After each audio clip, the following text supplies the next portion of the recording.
asking me about participating in.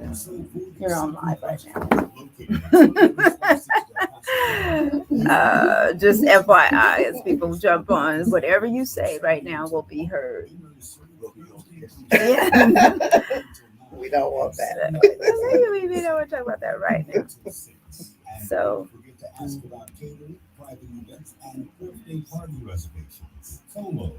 right, we are live.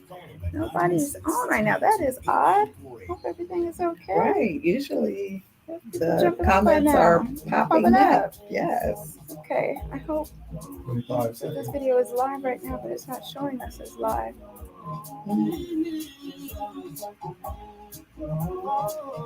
Cannot play video. This is not good.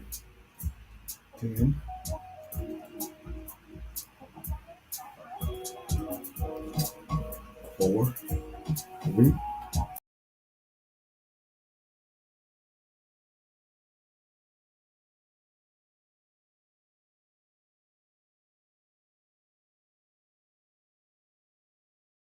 If you are trying to watch online live right now, I apologize. We appear to be having some kind of technical difficulties getting it to show on Facebook.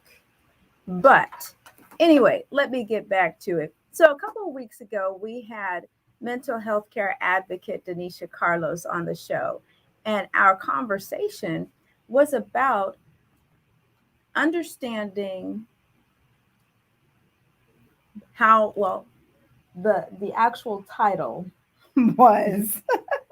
Let me go back to that. We were talking about Wealth care to self care. Wealth care to self care. Thank you. And the reason that it's not at the forefront of my mind anymore is because today's discussion is mental health, money, and Black folks. And I'm calling it part 2 after we did part 1 of wealth care.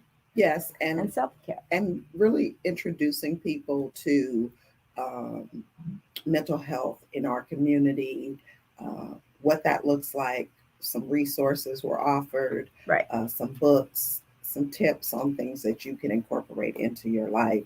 And so now we are looking at being a little more specific about our topic today, as it relates to our wealth, or lack thereof, right, and how that affects our mental health, and how our mental health also affects our wealth or lack thereof. Right. And just to get the conversation started, let's go back to growing up in our homes.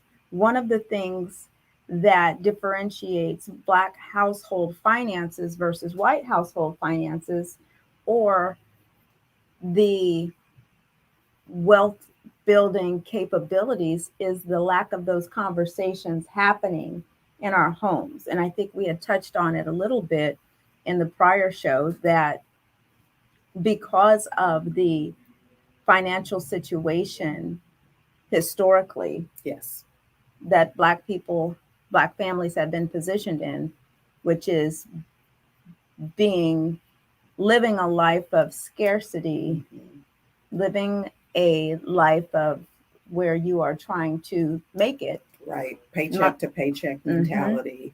Survival mode. Yes.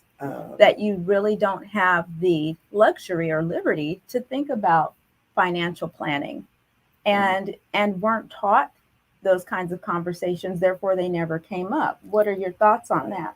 So we do look at it historically, being marginalized.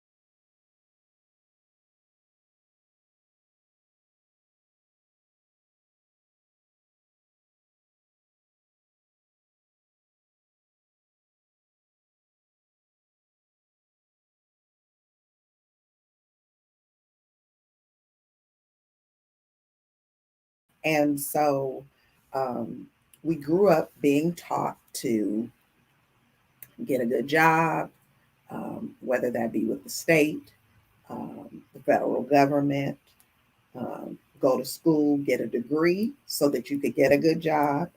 Um, Even folks, when we look at historically, we've participated in gambling, so numbers running was Mm-hmm. a big thing. Mm-hmm. So then you have the advent of the lottery, and we might not play every week, but we'll wait until that jackpot hits 400 million, and I'm going to get a lotto ticket or two. Right, right. Um, and so that kind of created this mindset that our money life would be okay if we worked really hard, we went to school, got that degree, used that degree to get a great job, um, paid our bills. We could have a little money to maybe vacation or go out to dinner. So that is kind of where all of that begins, or Mm-hmm. where it began, Mm-hmm. both externally, um, but more so in the household. Right, And not so those discussions not happening were then never passed down on right. how to access wealth, Mm-hmm. create it, and leave a legacy for later So generations. let's go back even further because as we say those discussions were not happening, somebody else might say, well, why not? You know, what the information was available, Right. but, Mhm, and so this is why I say let's go back even further. mhm, We've got to be careful when we say why not the information was available. Because the absolutely. information, even though the information may have existed, it definitely was not available. It was not Absolutely. readily available. And in a lot of instances, it was hidden on purpose. Absolutely. There that type of information gets to you the same way the information is getting to us now through vehicles of commercials Right. and for us in this day and age, social media, uh, Absolutely. different seeing different influencers walking in those spaces and the entities actually coming to our Mhm, using our channels of communication to absolutely. get it to us. Absolutely. And if we are being really honest and we look back at those times when, back in the early 1900s or Mhm, any time throughout the historic timeline for the United States, that information has historically been kept from us. absolutely. Information on wealth building definitely wasn't coming to our communities because getting a basic education was trying to be withheld from us. Absolutely. Even looking back, reading a book was criminal for our Literally. people. Right. Like that was um, a reason, one of many, for death Right. You could be as a killed for Black person. and reading because reading a book is considered getting education, getting knowledge. So historically and traditionally, acquiring and attaining knowledge, i.e., an education for Black people has been something that has been intentionally kept from us. And and it's also something that if we look at our grandparents and our Hmm. great grandparents, Hmm. viewing the world from their perspective, we can then understand why a college education, getting an education is so important to them. And this generation now, it, even if going to college is not for you, because we have a more clear understanding of all the options that are out there. Absolutely. Respect when your elders insist that you get an education. Be able to have a logical conversation with Yes. them Yes. as to why you're choosing not to go the college route. If you understand where a man has been, what is the saying about walking a mile in their In their shoes, shoes. so that you Yes. have an understanding, then you have a better perspective as to where they're coming from and why they say the things that they do. Right. And then the same thing to the older, more seasoned folks. these young people are doing big things. They're becoming very wealthy at young ages because they are exposed to Absolutely. financial wealth building tools and to paths that we weren't exposed to or our great grandparents weren't exposed to. Right. And the paths that they're taking, for the most part, are legit. Yes.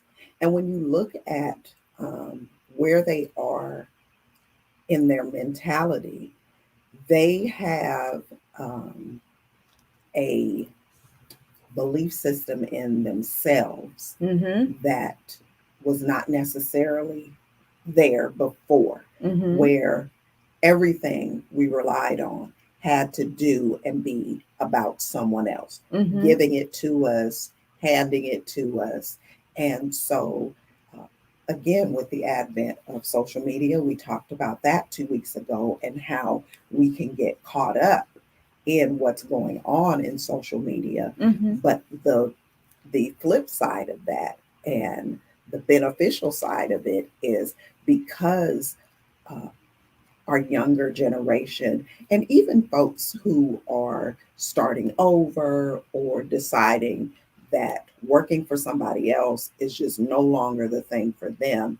A Um, lot of them are doing that. yes, so entrepreneurship is flourishing Mm-hmm. and growing exponentially in the Black community Mm-hmm. because folks want to take that chance. They Mm-hmm. want to get away from having somebody else be able to dictate what works and doesn't work for And them. dictate how much money, how much wealth they'll Absolutely. be able to build, how much money they can make, Right. especially seeing, and this is good.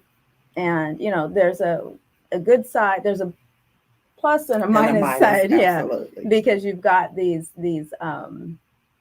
people living these lives on Hmm. social media that look so extravagant, Yes. and they're really trying to target the young people, and so Yes. then young people think that this is how their lives are supposed to be, Right. so that it kind of motivates them to Hmm. want to make more money so that Right. they too can live that life. Right. And I say it's a plus and a minus kind of situation, because we all know that that's not what living having a good life is all about Absolutely. at all. You can be a Absolutely. millionaire and still be miserable. You just Right. magnify your miserableness. Absolutely. And you look at a lot of entertainers and folks who are in the limelight and how they have tragic ends or their life that they are living right now is full of turmoil and chaos, and Hmm. all the money that they have cannot buy them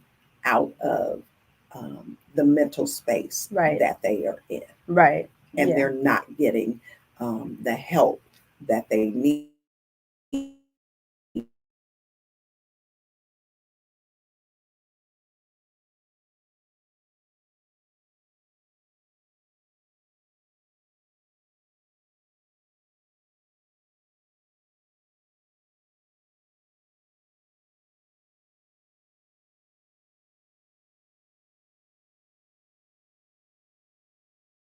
to all of this money and all of these people and all of these things.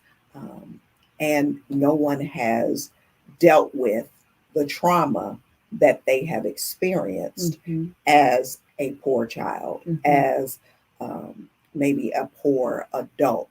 And so you get access to this money, and then you You lose. sometimes literally and figuratively lose Lose your it. mind. Oh, lose your mind. I thought you were going to say lose the money, but You lose your mind. yeah. And as a result of losing your mind, you then lose the money because you don't know how to manage it. You don't know how to, as our grandparents and great grandparents would do, set aside money for a rainy day Right. because it's always going to rain, Right. and you always have to be prepared for that. But if again those conversations are not happening, Hmm. and what I find interesting is that our grandparents and parents and great grandparents were able to, I believe, because of their circumstances, store and stockpile money for a rainy day.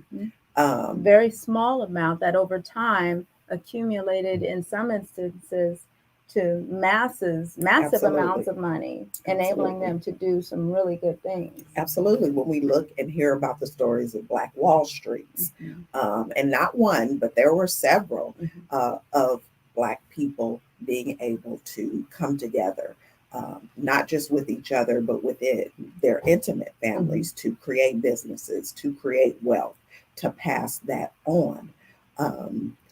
I, I struggled when I was even researching this topic as to why there were some who were able to do it and pass on that information generationally. And then those folks also were able to do it and pass it on. And then why there were some of us who that information never happened. And I'll say this on a personal note. I have a family member who has been able to amass some wealth from real estate. She owns 3 homes in San Francisco, and she grew up rural, poor Alabama, um, but was able to do that. And there was a point in her life where she was tired of renting and tired of the landlord, going up on the rent. And she tells us this story. But what I found really interesting, and I've had this conversation with her, is that you never imparted that on myself or my brother. And so I struggled um, for the majority of my life with being able to manage money, how I looked at money. I looked at it as a God instead of a tool. And I think that that's where a lot of us go. We don't look at it as a tool to get where we want. We worship it because it brings us a sense of satisfaction. It momentary. Yes, it for whatever reason at that moment fills that void that we are experiencing. We're going to take a quick break, but when we come back, I want to talk more about what you said, because this was your cousin, right? My aunt. Your aunt. Who? Okay, so that makes it even more pointed. Exactly. Yeah. So we've got individuals in our family or in our communities who have the information and don't pass it on. Yes. And then we've got this legacy from the past where we've seen Black wealth be built, where they've saved, they had the mindset to save, the mindset to invest, the mindset to get the information. Let's talk when we come back from the break about what types of things we can do right now mentally in our own community to change our mindset about how we think about money. You're listening to 97.5 FM KDEE. I am Agent Key, and we'll be right back. Holy crap. I have no idea why we are not. Nothing is working. And there were so many people that wanted to see this broadcast. Oh, wow. Yes, I'm just so. Let me see if we can remove it. Let's remove. It's always that way. Sucks, man. Add it back. And we talked about this technology and how wonderful it can be, and then how horrible. Also, yes, it can. And I'm gonna try not to stress, but I'm having a hard time. Yes. Yeah, you can see it in your face. Yeah. If you know you. Well, and it can be stressful because when you want to share information that is going to be beneficial, that might, touch just one person who is like, oh, I got to get my stuff together. Yeah. I have to, figure out this money game for myself. Especially when it's your calling. I'm gonna. I need to figure out a different way to get this up. That's another place where Marvell was great. Yeah. Because he did this stuff so much. He was walking in. Oh, this is where you right. Yeah. Right. You tried it. Let's see. Can you do it from your page? Well, I've Oh, got right now oh, it's supposed to be right now. This is set up to go to my personal page, the your business business page, page. YouTube, and Twitter. Oh, And wow. on any given day, it does not have a problem. Right. Today, it's got a problem. Hmm. Oh wait, now it says live. Okay, now so I took it out and put it back in, and now we're live. Okay, you guys. It had to be reset. Yeah. Yeah, maybe there was a glitch. So I wonder if it's on YouTube right now. Let's see. Check YouTube. Hey, you guys, if y'all are out there joining, yeah, see, now we see people coming on. Let's see, where's YouTube? We were having some technical difficulties, y'all, but we're back up now. Let's see here. YouTube. There we Hey, go. Mike. Hey, sir. Yes, thank you. I know y'all are out there. It was not coming up. We got through the first 20 minutes of the show without this thing going live. Let me see. We're back now? Okay. Let me see if it's showing on YouTube.